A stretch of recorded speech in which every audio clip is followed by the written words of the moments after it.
सब देखने और सुनने वालों को मोहब्बत भरा सलाम। चलेंगे मानचेस्टर जवेद अकबर चीमा साहब हमारे साथ। अस्सलाम वालेकुम चीमा साहब।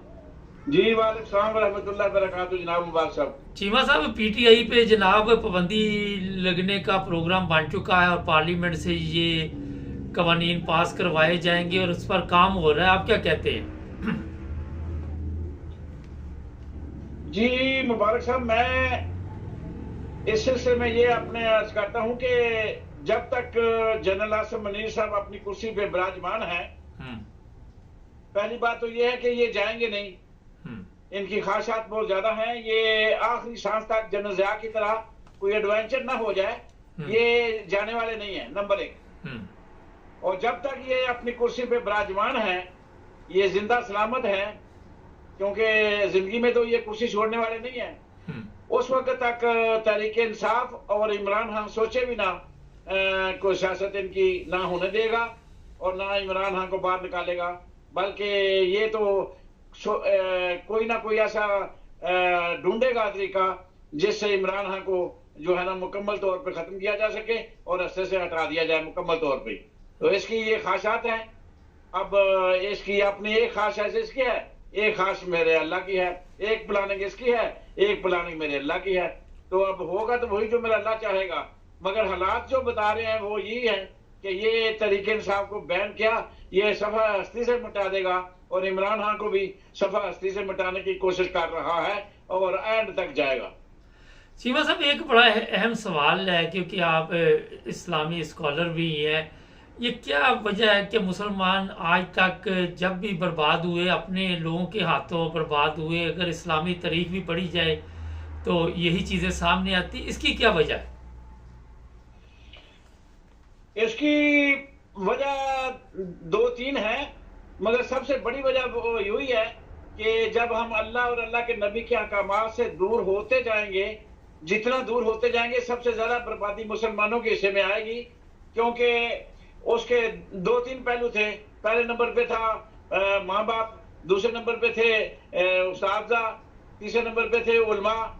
तो उलमा का भी फुकदान है, उस्ताज़ा भी जान छोड़ गया, खत्म हो गए, और माँ बाप ने घर में जो मोबाइल आ गए उसमें खेलना शुरू कर दिया। तो ये मिला नहीं, कहीं से भी बच्चे को वो शऊर नहीं मिला, ना सीरत नबी पढ़ी। बड़े बड़े लोग हाफिज़े कुरान बन गए, मगर सीरत नबी का मुताला किसी ने नहीं किया। अल्लाह और अल्लाह के रसूल के अहकामात से पीछे हटने का सबसे बड़ा जवाल का सबब है, क्योंकि झूठ पहली जड़ है, मुनाफिकत सब पहली जड़ है, हसद बुग़्ज़ कीना नफरत मुसलमान के लिए ज़हर कातिल है। और वो हम सब कुछ कर रहे हैं जो अल्लाह और अल्लाह के रसूल के अहकामात के खिलाफ है। इसलिए हमारा बेड़ा गर्क हुआ है। जन जर जमीन ये मुसलमान की फितरत के अंदर घर कर गई है, क्योंकि ये नबी के अहकामात को भूल चुका है और ये जुल्म उसने अपने आप पे किया है मुसलमान ने। इसलिए मुसलमान पूरी दुनिया के अंदर ज़िल्ल रस्वा हो रहा है और होता रहेगा जब तक अपने अल्लाह और अल्लाह के नबी की तरफ रजू नहीं करेगा। बस चीमा साहब, एक बड़ा अहम सवाल है कि हमारी तारीख जो पाकिस्तान की है वो जर्नलों ने कोई अच्छी नहीं छोड़ी। जनरल या जिस तरह याशी में पड़ गया, जनरल रानी के कहने पे मुल्क चलता रहा, आज भी इसी तरह की खवातीन के कहने पे मुल्क चल रहा है। क्या वजह, सीखते क्यों नहीं? ये तख्त जो होता है ना, तख्त ये वो बेहतर जानता होता है जो कुर्सी में बैठा होता है, क्योंकि कुर्सी का नशा इतना बुरा है कि वहां आदमी अच्छा खासा भी बैठे ना तो फिरौन बन जाता है। क्यों? जब वो कुर्सी में बैठता है तो उसको अल्लाह के नबी के अहकामात भूल जाते हैं। ये असल जड़ ये है कि ये नशा इक़्तिदार जो है ना, ये सिर्फ और सिर्फ अल्लाह जल्ले शानू कुछ लोगों को देता है। दौलत दे के अल्लाह जल्ले शानू उस बंदे को परखता है, इज्जत दे के परखता है, इक़्तिदार दे के परखता है। तो अल्लाह जल्ले शानू के ये इम्तहानात हैं जो अल्लाह जल्ले शानू इन लोगों को देता है, फिर उनको परखता है, रगड़ता है, चेक करता है, ताकि इनको जहन्नम में धकेलने के लिए कोई आर्गुमेंट बाकी ना रहे। चीमा साहब, ये सारे इम्तहानात पाकिस्तानी कौम पे ही आने, सब कुछ ऐसे लीडरों के जरिए पाकिस्तानी कौम को परखना अल्लाह ताला ने। हाँ, ये बात आपकी ठीक है, इसमें कोई शक नहीं। दरख्त जो है ना उसी के लोग पत्थर मारते हैं जिसके ऊपर फल लगा होता है। असल बात यह है कि हम क्योंकि मुसलमान हैं और मुसलमान घराने में पैदा हुए हैं, फिर अपने आप को हाफ़िज़ कुरान भी कहते हैं, हमने दीन में दीन सीखा भी है, फिर इसलिए अल्लाह जल्ले शानु बड़े बड़े आबद, बड़े बड़े जाहिद जो होते हैं उनको परखता है कि आखिरी वक्त है वो कच्चा है कि पक्का है, और फिर उनके इम्तहान से वो गुजरता है, तो फिर वो जो है ना वो अल्लाह के महबूब की नजर में बेहतरीन बंदा होता है। फिर अल्लाह जल्ले शानु कहते हैं अब सारी दुनिया तेरे कदमों में, क्योंकि तू मेरे कदमों में। बस सवारी करे, जंगल में जाए, जो मर्जी करे, फिर अल्लाह ताला कहता है कि ठीक है बंदे, तू जब मेरा बन गया तो ये सारी कायनात में तेरी बन गई। असल में ये इम्तहान आते हैं उन्हीं लोगों पे आते हैं कि ये मिसाल मैं जो आपको बताई है, ये कोई शक नहीं है काफिरों को न क्या आजमाना है कि जब हैं ही वो काफिर मुर्तद हैं, शिरक करने वाले हैं, अल्लाह को मानते नहीं है, तो उनका क्या अल्लाह ने इम्तिहान लेना है, सीधी सी बात है। फिर उन्होंने जो भी वो किया है कि जो अल्लाह और अल्लाह के रसूल के कानून थे वो उन्होंने अपने मुल्कों के अंदर राइज कर लिए हुए हैं। तो इसका मतलब है कि अल्लाह ताला तो मुसलमान को ही पहचानेगा ना, मुसलमान को ही इम्तिहान में डालेगा, सीधी सी बात है। क्योंकि फल किसके लबा है, जन्नत का हकदार ये है ना, तो जन्नत दोज़ख को देने के लिए अल्लाह ने फैसला तो करना है ना बंदे के दरमियान, ये है असल मामला। चीमा साहब जरा मुख्तसर जवाब दीजिएगा, काफी सवालात हैं। कल मैं कुछ प्रोग्राम देख रहा था यूट्यूब पे जहाँ गाड़ी रजिस्टर्ड होती है लाहौर में, वहाँ के जो ऑफिसर है वो भी झूठ बोल रहे थे, वो भी रिश्वत के बगैर काम नहीं कर रहे थे। अगर मैंने वहाँ डॉक्टरों की हालत देखी तो जाली डॉक्टर थे, उनको पता ही नहीं था। जब डॉक्टर से पूछा गया आपके पास इजाज़तनामा है तो उसकी अपनी तबीयत ख़राब होगी। ये आप मुझे बताइए कि कौम इस हालत में है कि अल्लाह ताला इसे आजमाए। ये तो हर जगह पे रिश्वत का बाजार गर्म है, रिश्वत देने वाला लेने वाला दोस्त की है। तो पाकिस्तान में तो कोई बंदा आपको नजर ही नहीं आएगा जिसने रिश्वत ना दी हो, और ये जिसने रिश्वत जिसको मौका मिला उसने ली ना हो।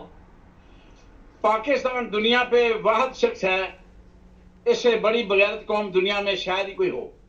और डॉक्टर इसरार अहमद ने आज से चंद साल पहले कह दिया था कि दुनिया की सबसे मुनाफिक कौम जो है वो पाकिस्तानी कौम है। ये मैं नहीं कह रहा, ये डॉक्टर इसरार अहमद के जो है ना बयानात सुन लें, आपको पता चल जाएगा। तो सूरत हाल ये है कि पाकिस्तान एक ऐसी धरती है जो इस्लाम के नाम पे बना था, और ये लोग झूठ बोलते हैं अल्लाह और अल्लाह के रसूल के साथ, और अल्लाह को भी दगा देते हैं और अल्लाह के नबी को भी दगा देते हैं।